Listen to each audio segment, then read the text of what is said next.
দর্শক স্বাগত সবাইকে এনটিভির নিয়মিত আয়োজন আইএফআইসি ব্যাংক সংলাপ প্রতিদিনে আপনাদের সাথে আছি আমি হাসানুল শাওন। দর্শক, একদিকে উচ্চ মূল্যস্ফীতি, অন্যদিকে আইন শৃঙ্খলা পরিস্থিতির রেশে বিনিয়োগে চলছে এক ধরনের স্থবিরতা। এসবের পাশাপাশি দুর্বল বেশ কয়েকটি ব্যাংক নিয়ে দুশ্চিন্তায় গ্রাহকরা। এমন নানামুখী চ্যালেঞ্জ এখন দেশের অর্থনীতিতে। দর্শক, আজ আমরা অর্থনীতির চ্যালেঞ্জ এবং এর উত্তরণের উপায় নিয়ে আলোচনা করব। এই জন্য আমাদের সাথে স্টুডিওতে উপস্থিত আছেন ন্যাশনাল ব্যাংকের বর্তমান চেয়ারম্যান এবং ব্যবসায়ীদের শীর্ষ সংগঠন এফবিসিসিআই এর সাবেক সভাপতি বিশিষ্ট ব্যবসায়ী নেতা আব্দুল আউয়াল মিন্টু। স্বাগত আপনাকে আমাদের স্টুডিওতে। আসসালামু আলাইকুম, ধন্যবাদ। শুরুতেই একজন ব্যবসায়ী নেতা হিসেবে আসলে বর্তমানে দেশের ব্যবসা বাণিজ্যের ক্ষেত্রে মানে ব্যবসা বাণিজ্যের পরিবেশ কেমন দেখছেন বা কি চ্যালেঞ্জ দেখছেন? দেখুন, ব্যবসা বাণিজ্যের সাথে বিনিয়োগ অটোমেটিক চলে আসে। তো আমাকে উত্তর যেটা দেবো তিনটাতেই দিতে হবে।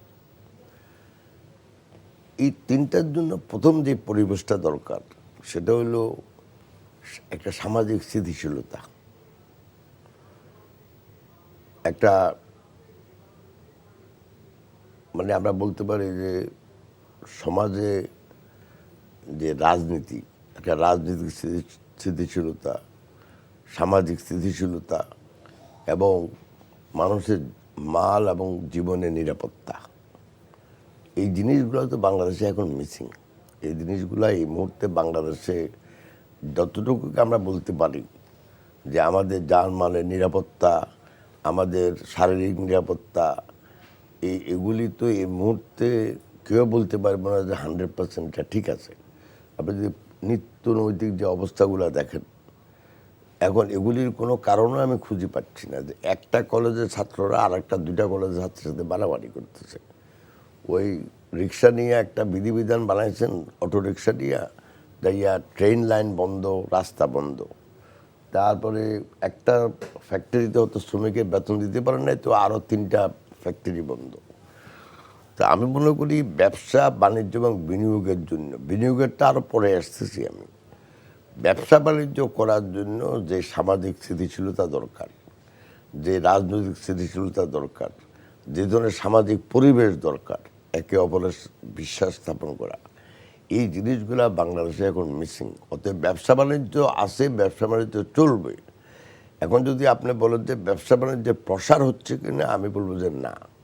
বিনিয়োগ বৃদ্ধি পাচ্ছে কিনা, আমি বলবো যে না। উৎপাদন বৃদ্ধি পাচ্ছে কিনা, আমি বলবো যে না। কিন্তু আমাদের জনসংখ্যার ভিত্তিতে প্রতি বছর আমাদের এখন বলে 1.6% এখন জনসংখ্যা প্রবৃদ্ধি হচ্ছে।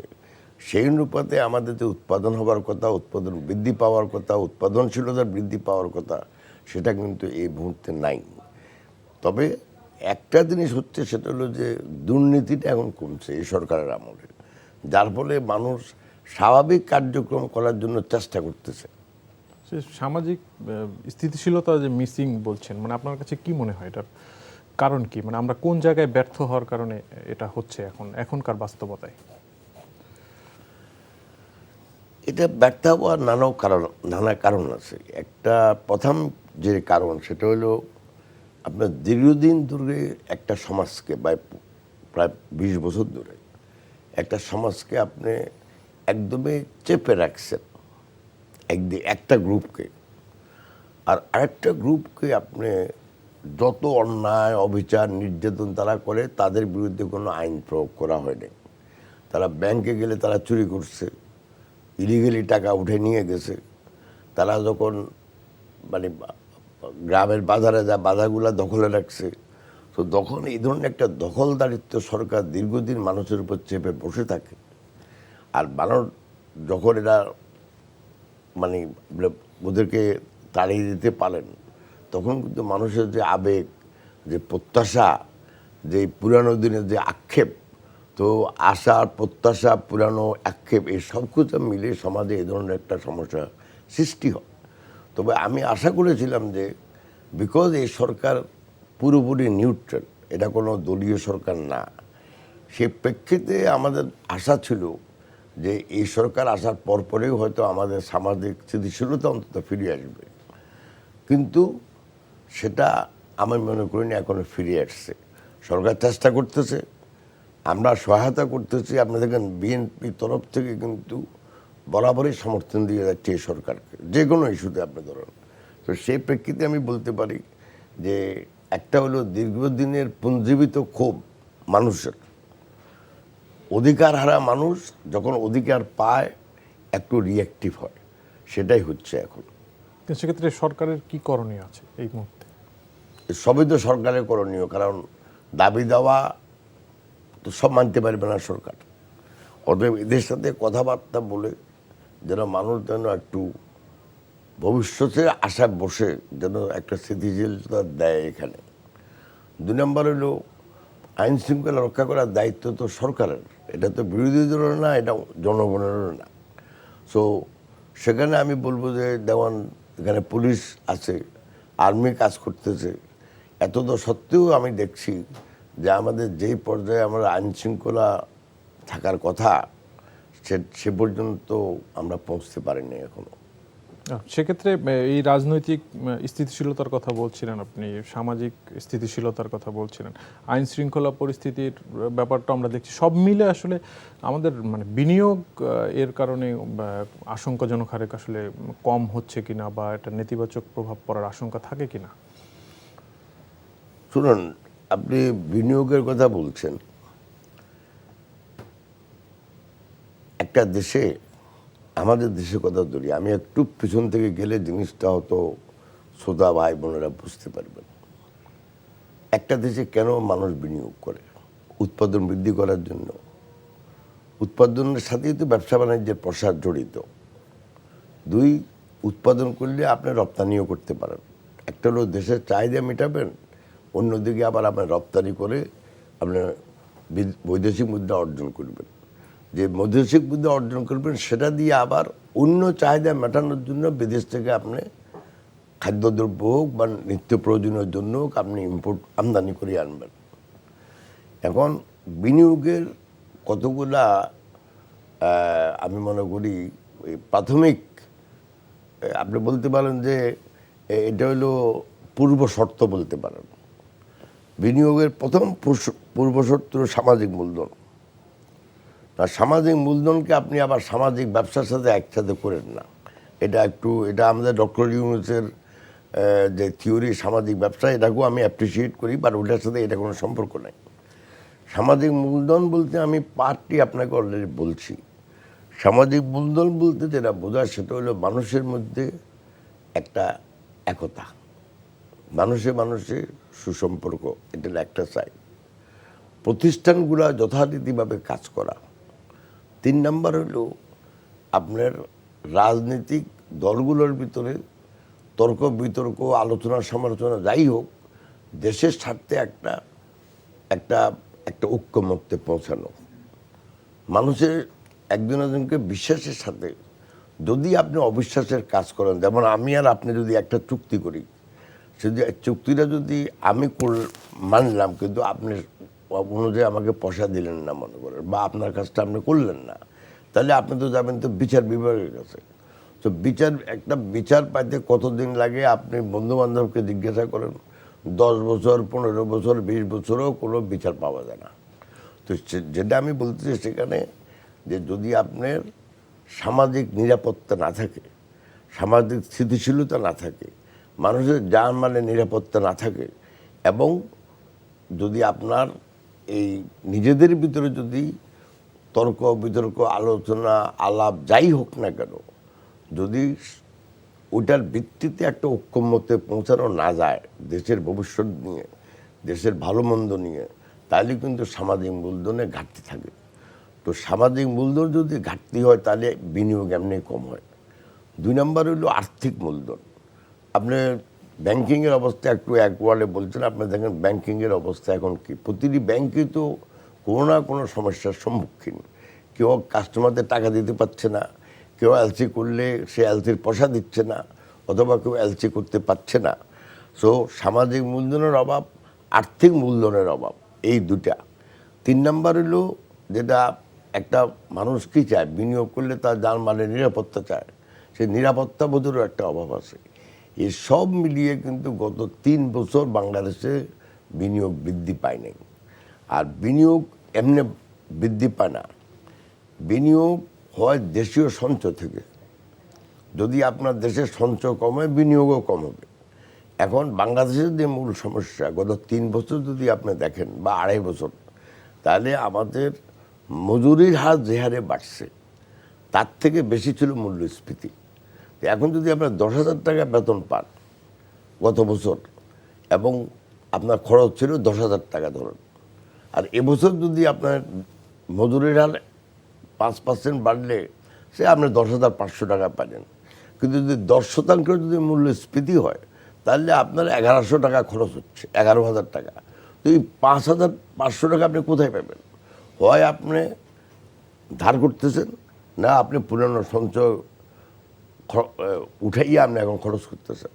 তো সেখানে তো বিনিয়োগ হবে না, কারণ বিনিয়োগের যে কোনো দেশে শতকরা 96% দেশজ সঞ্চয় থেকে হতে হয়, আর 5% বা 4% হয়তো আপনি বিদেশ থেকে ধার করিয়ে আনতে পারেন, বিদেশি ডাইরেক্ট বিনিয়োগ আসতে পারে, আপনাকে অ্যাসিস্ট্যান্স দিতে পারে, আপনাকে কোনো প্রজেক্টে হেল্প করতে পারে, এগুলি থেকে আপনার আসে। তো যেখানে আপনার দেশজ সঞ্চয় কমে যাচ্ছে, সেখানে আপনি কিভাবে আপনি বিনিয়োগ বাড়াবেন? বিনিয়োগ বাড়ার কোনো সম্ভাবনা নাই। বিদেশের উপর নির্ভর করে কোনো দেশে বিনিয়োগ বাড়ে না। নিজস্ব সঞ্চয় থেকে বিনিয়োগ করতে হয়, তখন বিদেশিরও আকৃষ্ট হয় যে এদেশে বিনিয়োগ হচ্ছে, এদেশের মানুষের দিন দিন অর্থনৈতিক প্রবৃদ্ধি হচ্ছে, অর্থনৈতিক উন্নয়ন হচ্ছে, এখানে বিনিয়োগ করলে আমি যে উৎপাদন করব, সেই উৎপাদন দেশেও বিক্রি করতে পারবো, আবার আমি বিদেশেও বিক্রি করতে পারবো। তো এই সংকটগুলোর জন্য আমাদের বিনিয়োগ অনেকটা ঋণাত্মক এই মুহূর্তে।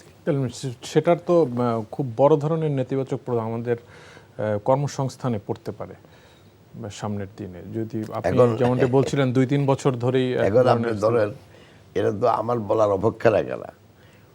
কর্মসংস্থান সৃষ্টি হয় অনলি যদি আপনারা বিনিয়োগ করেন।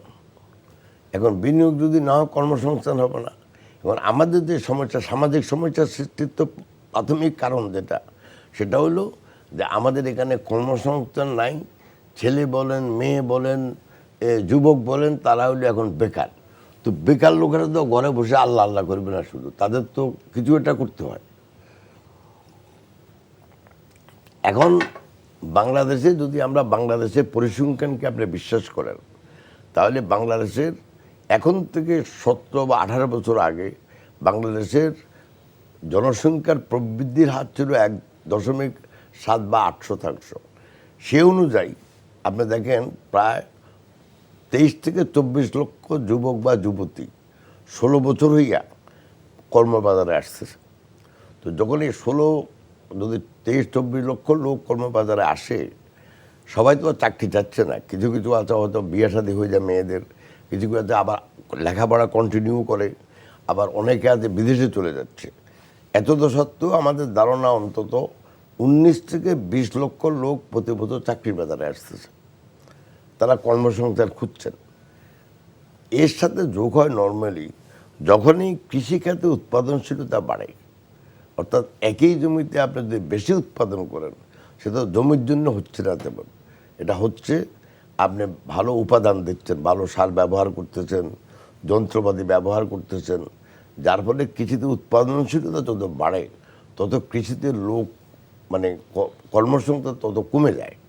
সো একটা হলো 20-22 লক্ষ টাকা যেগুলি নতুন কর্মবাজারে আসতেছে, আর একটা হলো কৃষিখাত থেকে অনেক লোক কর্মচ্যুত হইয়া কর্মবাজারে আসতেছে।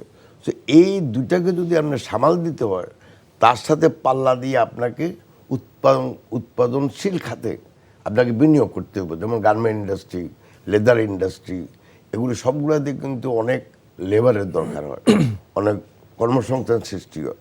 তো সেটা তো আমাদের হচ্ছে না।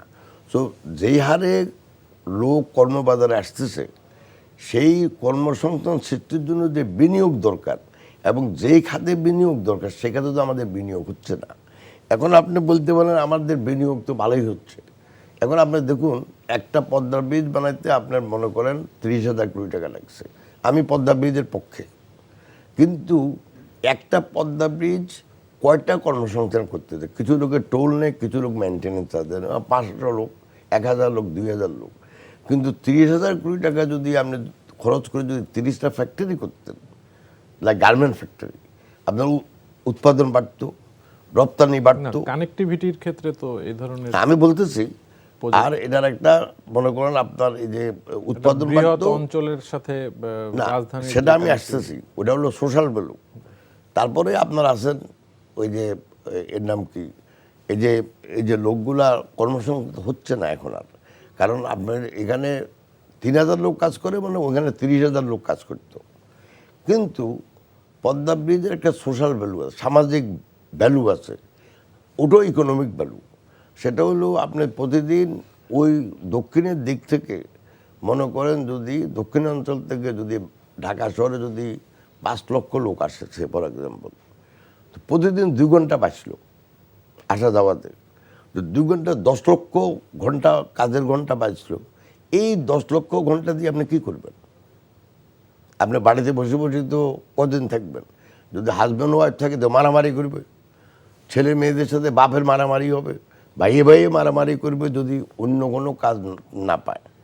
2 নম্বর হলো যখনই পদ্মা ব্রিজের কথা আসবে, সোশ্যাল ভ্যালু যেটা আসবে সেটা হলো এই দিকে আস্তে আস্তে বিনিয়োগ বাড়বে, কারণ ওইদিকে মোংলা পোর্ট আছে।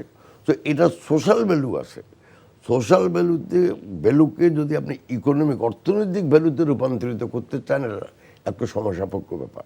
কিন্তু আমাদের তো এই মুহূর্তে 20 লক্ষ চাকরি দরকার প্রতি বছর। সো আমি পদ্মা ব্রিজের ভ্যালুকে পুরোপুরি আমি সাপোর্ট করে আমি এটাও বলতেছি যে আপনাকে অর্থনৈতিক প্রবৃদ্ধি যখন একটা সমাজে বাড়ে, যখন অনেক লোকের চাকরি সংস্থান দরকার হয়, অনেক বিনিয়োগ দরকার হয়, তখন আপনার কাছে যে রিসোর্স বা যে টাকা আছে সেটা আপনি কোন খাতে খরচ করবেন, কোন খাতে বিনিয়োগ করবেন, এটার একটা রেশনাল পদ্ধতি আপনাকে বের করতে হবে, যাতে করে আপনি কর্মসংস্থান সৃষ্টি করতে পারেন বিনিয়োগের মাধ্যমে। একটি আসলে বিনিয়োগ বান্ধব পরিবেশ নিশ্চিতে এখন এই পরিবর্তিত পরিস্থিতিতে যে অন্তর্বর্তী সরকার আছে, মানে এই মুহূর্তে তাদের করণীয় কি মোটা দাগে? মোটা দাগে একটাই করণীয়, সেটা হলো সামাজিক স্থিতিশীলতা আনা। সমাজে যেন এই মারামারিটা এখন বন্ধ হয়। বাট এটা বন্ধ করলে তো হবে না। আপনাকে দেশের ভবিষ্যৎকে আমরা কীভাবে প্রেডিকশন করি, যে ভবিষ্যতে কি হতে পারে। একজন বিনিয়োগকারী দেখে যে আগামী 10 বছরে কী ধরনের সরকার এদেশে থাকবে, আগামী 10 বছরে কী ধরনের সরকারের পলিসি হবে, তার ট্যাক্স পলিসি কী হবে, তার মানে সরকারের অর্থনৈতিক পলিসিটা কী হবে, রাজনৈতিক মতাদর্শ কী হবে। বিনিয়োগকারী যদি ওগুলি না বুঝে তাহলে কিন্তু বিনিয়োগরা কোনোদিন করবে না। আপনি ডাকডোল বুক শুনবেন, এইখানে ওই রোড শো করতেছে, ওখানে এটা করতেছে, ওই বিদেশে যাচ্ছে, কিন্তু বিনিয়োগকারী আসবে না। আপনি তো যখন আপনার যে কোনো আপনার যে ডিস্ট্রিক্টে বাড়ি হোক, এখন থেকে 20 বছর আগে 25 বছর আগে তখন আমরা রাস্তা দিয়ে যখন গাজীপুর যেতাম, রাস্তার এই পাশে বিল্ডিং উঠতেছে, ওই পাশে বিল্ডিং উঠতেছে, এটা কি এটা গার্মেন্ট ইন্ডাস্ট্রি, এটা কি এটা লেদার ইন্ডাস্ট্রি। এখন কিছু কোনো বিল্ডিং দেখেন আপনি উঠতে, এখন উঠতেছে দোকানপাট, কমার্শিয়াল বিল্ডিং উঠতেছে, বাট ইন্ডাস্ট্রি বিল্ডিং খুব কম, কারণ এখন কেউ ওইভাবে বিনিয়োগ করতেছে না। অতএব বিনিয়োগ যদি বাড়াতে হয় আপনাকে, তাহলে আপনাকে অবশ্যই অবশ্যই সামাজিক স্থিতিশীলতা এবং রাজনৈতিক স্থিতিশীলতার একটা রোডম্যাপ আপনাকে দিতে হবে। এই ছাড়া কেউ বিনিয়োগ করবে না, এটা নর্মাল নিয়মে কোথাও হবে না। তবে বাংলাদেশের জন্য এখন একটা অপূর্ব সুযোগ বিনিয়োগ করার বা বিদেশি বিনিয়োগ আনার। কারণ প্রেসিডেন্ট ট্রাম্প ইলেকশন হওয়ার পরে এটা অনেকেই ধারণা করতেছেন যে চায়নার ইম্পোর্টের উপরে ট্যারিফ বাড়াই দেবে বা ট্যাক্স বাড়াই দেবে। ইন দ্যাট কেস চায়না থেকে প্রোডাকশন করি আমেরিকাতে এক্সপোর্ট করা কোনো প্রতিযোগিতামূলক হবে না, কম্পিটিটিভ হবে না। তো তাদের জন্য বেটার হবে যদি অন্য দেশে প্রোডাকশন করে, যে দেশ থেকে কোনো রেস্ট্রিকশন নাই লাইক বাংলাদেশ, যদি তাদের বিনিয়োগটা এখানে করে, এখানে প্রোডাকশন করে, এখান থেকে এক্সপোর্ট করে, তাহলে তারা অনেক বেশি লাভবান হবে। কিন্তু এই যে আমাদের সুযোগটা, এই সুযোগটা যদি আমরা হারিয়ে ফেলি তাহলে কিন্তু আরও সমস্যা বাড়বে ভবিষ্যতে। এই জন্যই আমরা বারবার বলতেছি আমরা এই সরকারকে সাপোর্ট করি, আমরা সাপোর্ট করতে থাকব। সরকার গঠনে সাপোর্ট করছে, সরকার এখন সাপোর্ট করতেছে, আরও করব। কিন্তু ওনারা কি কি সংস্কার করবেন, কিভাবে করতে চান, কতগুলো সংস্কার করতে চান এবং কতদিনে ইলেকশনটা করবেন, একটা রোড ম্যাপ দেন। এই রোড ম্যাপের উদ্দেশ্য কিন্তু বিএনপি ক্ষমতা যাওয়া না, উদ্দেশ্যটা হলো একটা স্থিতিশীল সমাজ প্রতিষ্ঠার মুখে, একটা স্থিতিশীল রাজনীতি, ভবিষ্যৎ রাজনীতির জন্য যদি আমরা একটা বুঝতে পারি যে এই সরকার এই করবে, তাহলে আমাদের সমর্থনে ওনারা আরও বলিয়ান হবে। আর যদি ওনারা রোড ম্যাপ না দেয়, আমরা যতই সমর্থন করি ওনারা দিন দিন দুর্বল হয়ে যাবে। কারণ এই জন্য পলিটিক্যাল পার্টির সমর্থন এক জিনিস, আর আপাময় জনগণের সমর্থন আরেক জিনিস।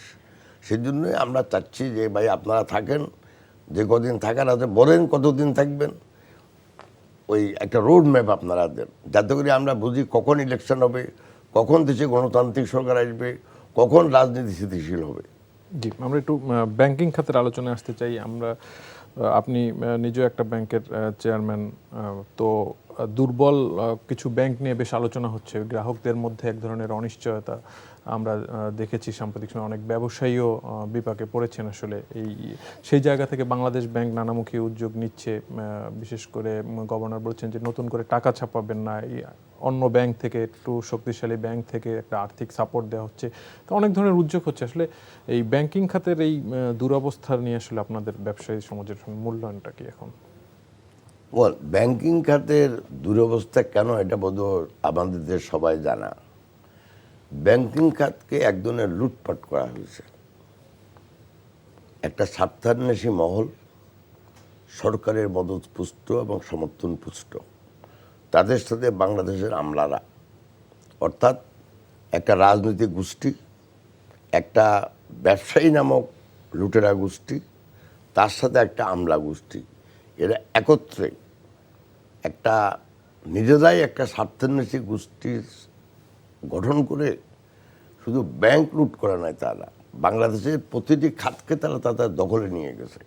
এমনিতে একটা গ্রুপ মনে করেন সেতু বিভাগের সব টেন্ডার কন্ট্রোল করতো, একটা গ্রুপ স্বাস্থ্য বিভাগের সব কন্ট্রোল করতো, but at the end of the day এগুলির মূল এক জায়গায় সরকার, অর্থাৎ রাজনৈতিক মদতপুষ্ট লোকগুলা নিজেরা একটা স্বার্থান্বেষী গোষ্ঠী গঠন করে দেশের আর্থিক খাত থেকে আরম্ভ করে প্রতিটি খাতকে তারা নিজেদের করায়ত্তে নিয়ে তারা তাদের মতো লুটপাট করছে। এখন আর্থিক খাতের সমস্যাটা কিন্তু অনেকটা সংক্রামক ব্যাধির মতো। দুর্বল ব্যাংক, সবল ব্যাংক, এই ব্যাংক সে ব্যাংক যেগুলি বলে, এটাকে আরও ব্যাংকের অবস্থা খারাপ করছে। জিনিসটা হলো ব্যাংক খাত যদি সবল হয় সবাই সবল থাকবে, দুর্বল হলে সবাই দুর্বল হবে। It is only matter of time. সেজন্য আমি বারবার বলছি, দু একবার হয়তো আপনারা শুনতে পারেন যে আমি খুব কড়াভাবে বাংলাদেশ ব্যাংকের সমালোচনা করছি। বা যাই হোক, ফাইনালি বাংলাদেশ ব্যাংকের কথাবার্তা আমি বুঝতে পারলাম যে ওনারা সমস্যাটা বুঝছেন এবং এখন যথাযথভাবে সাহায্য করার চেষ্টা করতেছেন। আমি আশা করি এখন থেকে 2-3 মাস পরে আর এটা দুর্বল এটা সবল এই কথাটা আর লাগবে না, because already Bangladesh bank enough সাহায্য করতেছে। এখন আমি আশা করি বাংলাদেশ ব্যাংকের সাহায্যে আমাদের যেই কিছু কিছু ব্যাংকের উপরে যে আমাদের ব্যাংকের কারণে, আমি এই কথা বলতেছি না যে খামাকা আপনি মানে আপনার বিশ্বাস উঠে গেছে। আমি আশা করি যে আগামী 2-3 মাসের ভিতরে যাদের বিশ্বাস উঠে গেছে তাদের বিশ্বাস পুনরায় স্থাপন করবেন। এই জন্য গ্রাহকদের ঠিকমতো সার্ভিস দেওয়ার জন্য যে ক্যাশ দরকার সেটা বাংলাদেশ ব্যাংক হেল্প করতে চায়। এখন আমি আশা করি আগামী 2-3 মাসের ভিতরে ব্যাংকিং খাতের বা আর্থিক খাতের যে সমস্যাটা আপনি দেখতেছেন সেটা থেকে আমরা কেটে উঠবো। তো এই বিনিয়োগের এটাও কিন্তু একটা পূর্বশর্ত। যেরকম সামাজিক মূলধনের ইস্যু আছে, এরকম আর্থিক মূলধনেরও ইস্যু আছে। আপনার এটা তো 3-4 বিনিয়োগের জন্য তো 3-4টা জিনিস অত্যন্ত জরুরি। একটা হলো আর্থিক মূলধন, সামাজিক মূলধন, মানুষের উদ্যোগ, যে উদ্যোগকে এবং যে উদ্যমকে ব্যবহার করে আপনি আপনার যে বিচার বুদ্ধি আছে সেটা প্রয়োগ করবেন।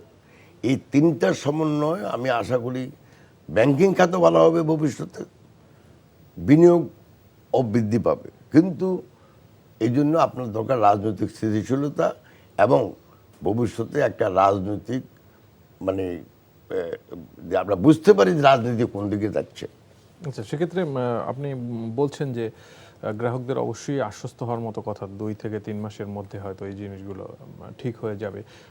তবে মানে যেই ব্যাংকিং খাতে যেই রক্তক্ষরণ হয়েছে, যেই পরিমাণ লুটের তথ্য আমরা শুনছি, বা সেই জায়গা থেকে মানে এই খাতকে ঠিক করার জন্য বা এই ঘানি আসলে হাজার হাজার কোটি টাকা সরিয়ে নেওয়া হয়েছে, পাচার করা হয়েছে, এই খাত থেকে নামে বেনামে ঋণ নেওয়া হয়েছে। তো এই ঘানি কতদিন আসলে এই ব্যাংকগুলোকে টানতে হবে, বা সেই জায়গাতে ক্লাসিফাইডটা কমিয়ে আনার ক্ষেত্রে মানে কতদিন সময় লাগতে পারে? আপনি এটাকে 2 বা 3 ভাগে ভাগ করেন সমস্যাটা। একটা হলো প্রাথমিক সমস্যা, যেটা কিছু কিছু ব্যাংকের দৈনন্দিন তারল্য সংকট, সেটা আমি মনে করি আগামী 2-3 মাসের ভিতরে শেষ হবে। 3 নাম্বার হলো যে সরকারও চেষ্টা করতেছে, বাংলাদেশ ব্যাংকও বলতেছে আমরাও একত্রে কাজ করতেছি, এবং বিদেশি সংস্থাগুলো আমাদের সাহায্য করতেছে। এখন যেই টাকা বিদেশে চলে গেছে সেই মুদ্রাগুলো যতটুকু ফেরত আনা যায়, সেজন্য বিভিন্ন সংস্থা বিভিন্নভাবে বাংলাদেশকে সাহায্য করতেছে।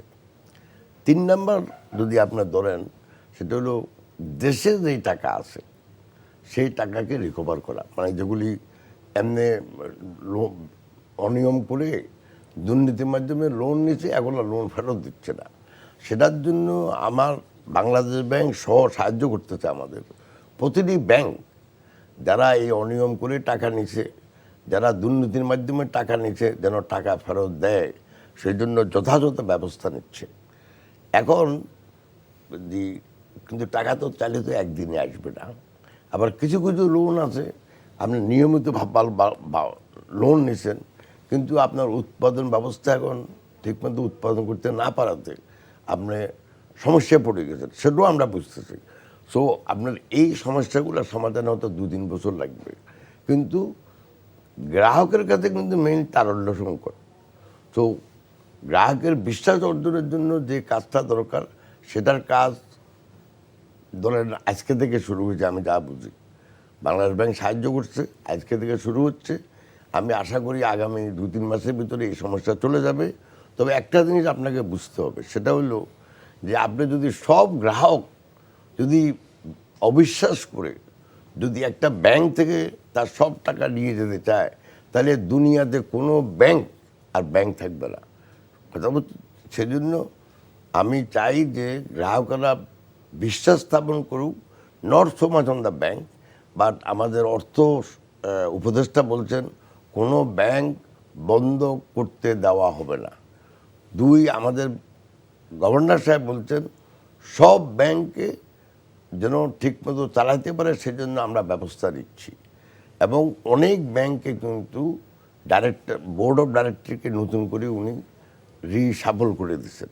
সো নতুন ডাইরেক্টর যারা আছে, নতুন বোর্ড যারা আছে, সেই নতুন বোর্ডগুলো কিন্তু যথাযথভাবে চেষ্টা করতেছে এখন যে যেন ব্যাংকের অনিয়মগুলো যেন আর না হয়, এবং ভবিষ্যতে টাকাগুলো যেন রিকভার করতে পারে, যেগুলি বিদেশে পাচার সেগুলিও যেন রিকভার করতে পারে।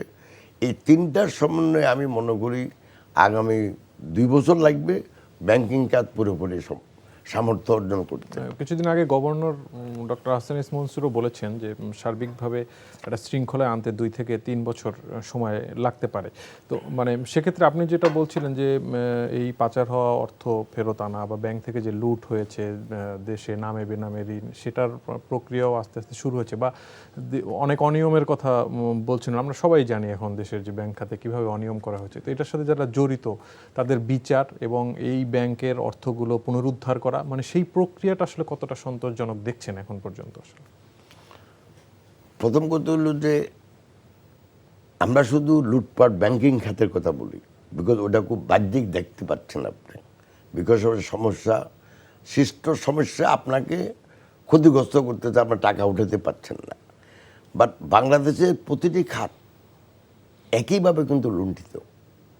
আপনি যে কোনো খাতে যান, এটা এলজিডিতে যান, সেতু বিভাগে যান, স্বাস্থ্য বিভাগে যান, দেখবেন যে গত বছরের পর বছর শুধু লুটপাট করা হয়েছে। এখন আপনার প্রশ্নটা কি ছিল মেইন? যে মানে এই বিচারের প্রক্রিয়ায় শুরু করা বা এই অর্থগুলো পুনরুদ্ধার, মানে সেই প্রক্রিয়াটা আসলে শুরু হয়েছে কতটুকু এবং কতটুকু সন্তোষজনক? আমি এই মুহূর্তে দেশ থেকে দেশে যেগুলি আছে সে টাকা উদ্ধার করা এবং বিদেশ থেকে টাকা পাচার হওয়ার টাকা দেশে ফেরত আনার কাজ পূর্ণ উদ্যমে চলছে এবং এটা একত্রে একটা বিদেশি ওয়ার্ল্ড ব্যাংক সাহায্য করতেছে, আমাদের বাংলার ব্যাংক আমাদের সাথে কাজ করতেছে, আমরাও আমাদের পরিচালনা বোর্ড থেকে যথাযথভাবে কাজ করতেছি এই জন্য যে আমরা যেন বিদেশে পাচার হওয়ার টাকাটা ফেরত আনতে পারি আর দেশীয় টাকা যেগুলি দেশে আছে যতটুকু আমরা রিকভার করতে পারি। এটা কিন্তু পূর্ণ উদ্যমে কাজটা চলছে এবং আমি আশা করি যে, কিন্তু একটা জিনিস বুঝতে হবে আপনাকে, বিদেশ থেকে টাকা এটা কি বলবো ফেরত আনা এত সময় সাপেক্ষ এবং এত অনেক সহজ জিনিস প্রক্রিয়ায় না। একটা হলো প্রক্রিয়া, একটা হলো এক এক দেশের এক এক আইন। সো আপনি হয়তো বিদেশে যদি আপনি যথাযথ প্রমাণ করতে পারেন যে এই টাকা বাংলাদেশ থেকে ধরেন কানাডাতে গেছে বা মালয়েশিয়া গেছে, আপনার সেই দেশে আপনি হয়তো টাকাটা ওই আমাদের জন্য ফ্রিজ করার যেমন অ্যাকাউন্ট বন্ধ করে রাখতে পারেন, কিন্তু টাকাটা চাইলেই কিন্তু ফেরত আসবে না। সেখানে বিচার হবে সেই দেশের আইনে। বিচার হওয়ার পরে যদি আপনি দোষী সাব্যস্ত হন যে টাকাটা মানে ক্রিমিনালি আপনি পাচার করছেন বাংলাদেশ থেকে, যথাযথভাবে এটা বাংলাদেশের সম্পদ, তখন আপনার টাকাটা ফেরত নিতে পারবেন। তো এটা একটু সমসাপেক্ষ ব্যাপার। তো এই জন্য আমরা ওইটা তো পুরো কাজ করতেছি, কিন্তু মেইন কাজ আমরা করতেছি দেশে যাদের কাছে টাকাটা আটকা পড়ে গেছে তাদের থেকে পুনরুদ্ধার করা।